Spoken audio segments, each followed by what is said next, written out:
I'm currently in one of the quietest places in the world here in Redmond, Washington at Microsoft's campus. This place is called an anechoic chamber, and it's got these mesh floors and these wedges that kill all the sound. This place is used for extensive surface testing, and we want to chat with some of the makers behind these devices to get a better sense of what they do and what makes these devices so special. Let's meet some of the makers behind these Microsoft Surface devices, and let's get into it.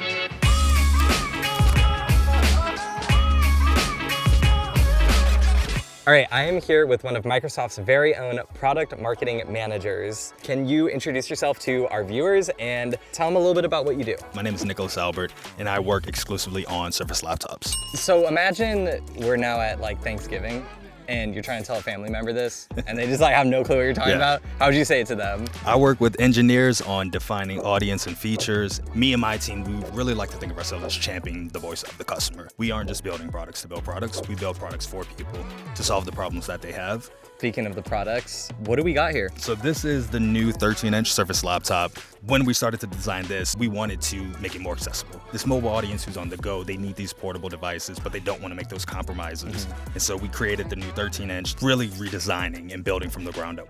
My name is Nesh Gandhe. I'm a human factors engineer, and I'm part of the human-centered design team. You may wonder what that is. So human-centered design is all the little details about your device that just make it easy. Designing those, making sure they're intuitive, all of that is human-centered design. We are obviously in one of the quietest places on earth. Have you spent time in this room before?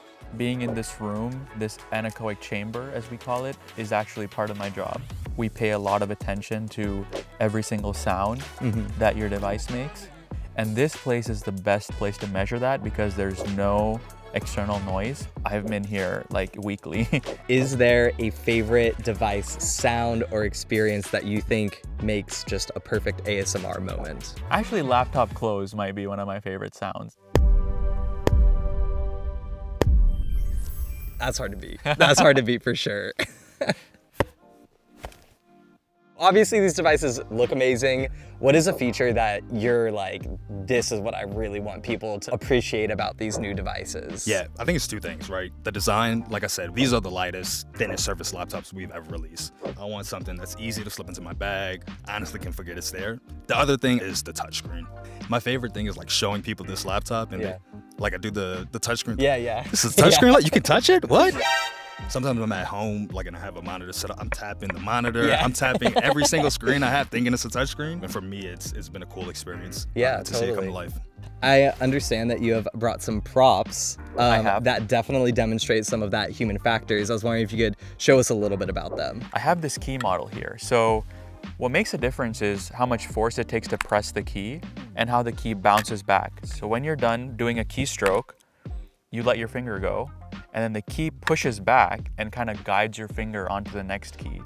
And that little bit of energy saved for every keystroke, it saves a lot of effort and reduces fatigue. And that's really that crispy feeling you get when you finish typing, the nice sound, the low effort, like those are all the things that make a great typing experience. Obviously, you got a super interesting job. Throughout your career, has there been a moment where you made a loud mistake that maybe you learned a quiet lesson from to stay on theme with our quiet room? Yeah, I started Microsoft right out of college. And I think a lot of time, especially when I first started, you know, in some meetings, I will kind of have an opinion or have a perspective, and I'm like, would just keep those things to myself and say, maybe it's not the right thing. Getting comfortable with being uncomfortable really pushed me to be that voice in the room. I can't imagine a world now, like where I came from, where I don't do that. It's so important to like creating laptops, to creating software experience, to really doing anything. You know, when I joined the team, I was like, oh yeah, human factors. We design for people that look like me. We were having some debate about like whether the keys should be this size or this size and how you're gonna lay them out and stuff. And I was like, oh yeah, if you can't use your right hand, you'll use your left hand and you'll be fine. And then somebody was like, oh, what if you don't have a left hand? I didn't even think about like, hey, we need to design for people that have limb difference, that have all, you know, these different disabilities. And it's not just about people that are me or people that look like me or people that have my abilities. It's for everyone. Nesh, it's been a pleasure talking with you. Thank you for joining us. Nick, thank you so much for joining me. Thanks for chatting about some awesome devices. Appreciate it. Thank you for having me. A very special thank you to all of our amazing makers. All of these devices are available on surface.com, so definitely make sure to check them out. And with that, thanks for watching.